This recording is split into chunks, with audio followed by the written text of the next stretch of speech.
Rasa penasaran membuat Abdi datang ke daerah Legok Jawa, Cimerak, Pangandaran untuk ikut mengetahui proses pembuatan minyak kelentik. Sebelum diproses, kelapa dicuci terlebih dahulu. Kelapa dicuci hingga benar-benar bersih. Ini agar nantinya minyak lebih tahan lama dan tidak berbau. Pak, ambil lebat tuh, Yos. Mau jahit itu di dia. Buka hula tuh sendalannya. Sekali membuat minyak, kelapa yang dibutuhkan 100 hingga 200 butir kelapa. Untuk membuat 15 hingga 20 liter minyak kelentik. Wah, banyak pisan ya. Kebayang si bapak sendirian setiap hari begini. Mana kelapanya meni berat pisan. Sehat terus ya Pak. Mohon Pak. Sok atuh hayu Pak. Kalau batu bitunya. Setelah bersih, kelapa langsung diparut menggunakan mesin. Kalau diparut manual, bisa seminggu atuh ya baru selesai. Mohon Pak. Iya, mohon Pak. Si ibu menilihai pisan marut kelapanya. Hati-hati ya Bu, kayaknya tajam pisan itu mesin parutnya. Bu, hoyong iya Bu, nyembian marut. Kumaha Bu carana Bu? Wah, tadi lihat si ibu meni enak pisan kayaknya. Kok kalau Abdi mah mending ngeri ya.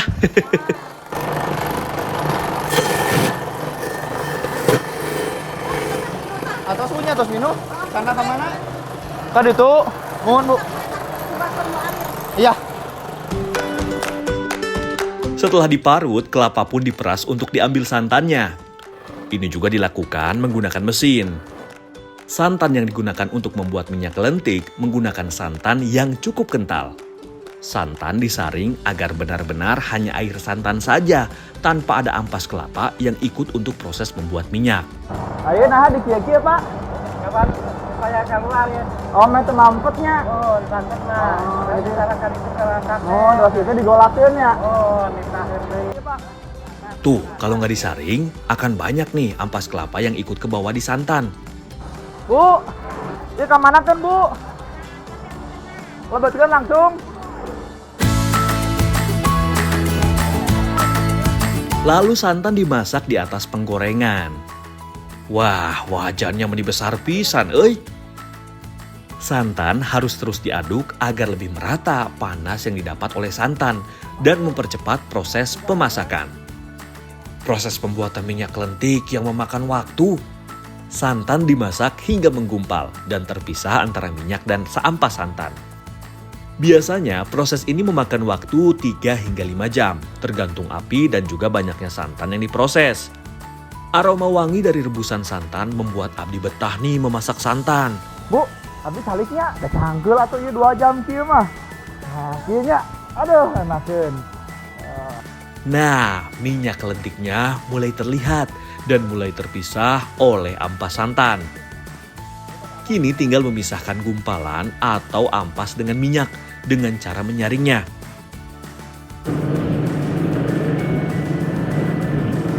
Nah, ini nih hasilnya nih, namanya galendo. Yang udah dipisahin dari minyaknya. Nah, ini nih. Tuh.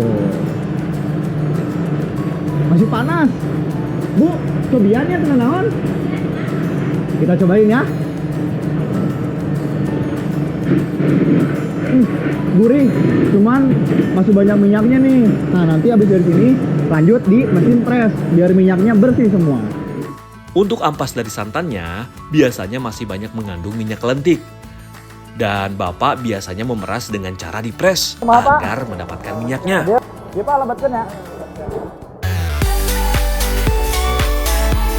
Oh ya, ampas dari santan yang dipres biasa disebut galendo dan bisa dijadikan masakan yang cukup menggugah selera.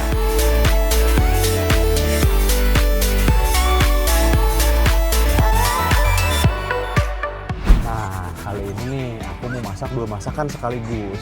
Ada kue lapis sama dage ibunya leresnya. Masak bareng Biro sama Teh Naya. Ayo. Hari ini Abdi bikin kue lokal yang sudah jarang dijual di pasar. Tugas Abdi untuk marut kelapa untuk dibuat santan. Bu Iro membuat bahan pewarna alaminya. Kalau Teh Naya membuat adonan kuenya. Bahannya cukup mudah nih. Campurkan tepung tapioka dan juga tepung beras di dalam wadah. Aduk hingga tercampur rata. Campur tuh celanya. Atau kibrik. Oh nya, tidak aura-auranya kemana-mana. Aduh, meni ketahuan pisan euy, abdi mah jarang marut nih. Atau mahara jatuh ke Bu. Aduh, ini juga si ibu meni jahil pisan euy, gak akan selesai dah ini mah marutnya. Ini buat kuenya pada bercanda terus euy. Jadi nggak berasa capek bikinnya. Setelah selesai, kelapa langsung dijadikan santan dan langsung dimasak bersama gula. Diputer-puter. Kia. Kami terpecah.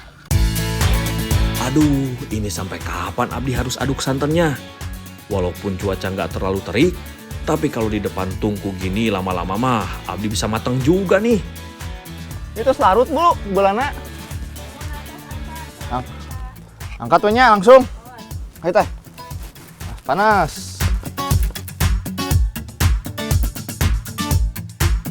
Setelah santan tidak terlalu panas, campurkan pada tepung sambil diaduk hingga encer. Usahakan tidak ada tepung yang menggumpal ya. Jadi tepung harus benar-benar larut dan menyatu dengan santan. Bu, acan kue tadi cengekan. Lada tuh. Kapan dia mas anda sanggup kana kue, Terus kanggo naon? gede ngadamal dage. Oh, sih teh. Dicengekan eta kue. Aduh, lagian si ibu mah malah nyambi buat yang lain. Ini juga kuenya belum jadi. Setelah adonan jadi dan tercampur dengan rata, tinggal dibagi menjadi 3 bagian. Dan 2 bagian diberi pewarna alami yang tadi ibu buat. Setelah warna tercampur rata, adonan didiamkan terlebih dahulu. Selagi mendiamkan adonan, ibu mengajak Abdi untuk membuat dage nih. Nah, iya atas Bu. Iya. Atas rata Ina. Sama Bu. Iya, godogan tuh caina ngagolak. Oh iya. Orang godogennya. Hayo, ada yang tahu nggak dage itu apa? Jadi, dage adalah salah satu makanan yang terbuat dari galendo atau ampas dari minyak kelentik. Kalau buat para orang tua di Pangandaran, nama makanan ini mah udah sangat terkenal. Buatnya juga nggak sulit nih. Ada bumbu-bumbu yang tadi ibu haluskan. Bahannya terdiri dari cabai, cikur, dan juga garam. Ini direndo hingga halus ya. Galendo direbus hingga minyak pada galendo lepas.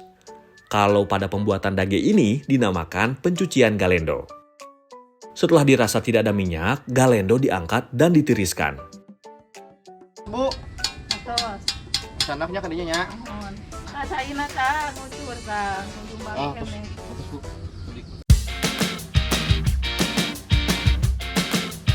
Selagi menunggu air turun pada galendo yang telah direbus, masukkan cetakan kue yang telah diolesi minyak kelentik pada panci. Diolesi minyak agar nanti lebih mudah saat melepas kue dari cetakan. Setelah panas, masukkan salah satu adonan ke dalam cetakan. Ini harus dilakukan satu-satu ya. Jadi setelah dimasukkan, tunggu hingga adonan mengeras. Baru dapat dimasukkan adonan lainnya dalam satu cetakan, agar warna tidak tercampur.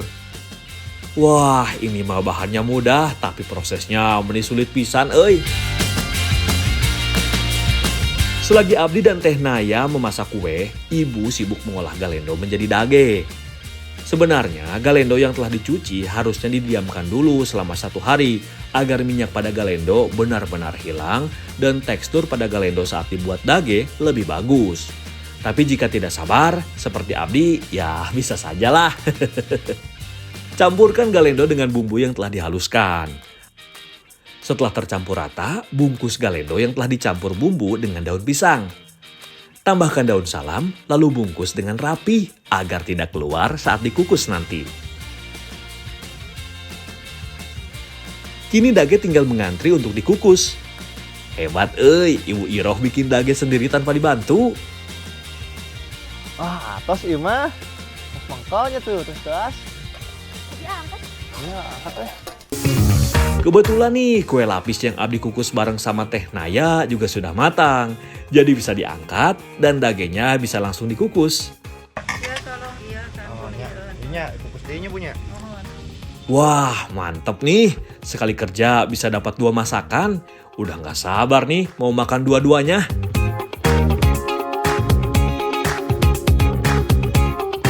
Akhirnya dagenya juga matang nih. Dua masakan dengan dua bentuk dan rasa yang berbeda siap disantap.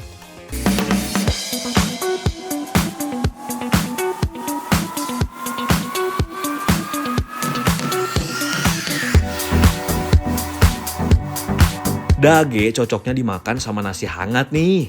Pasti raos pisan. Walau nggak ada tambahan lauk yang lain, gurih dari dage dicampur bumbu khas Indonesia ini menikmat pisan.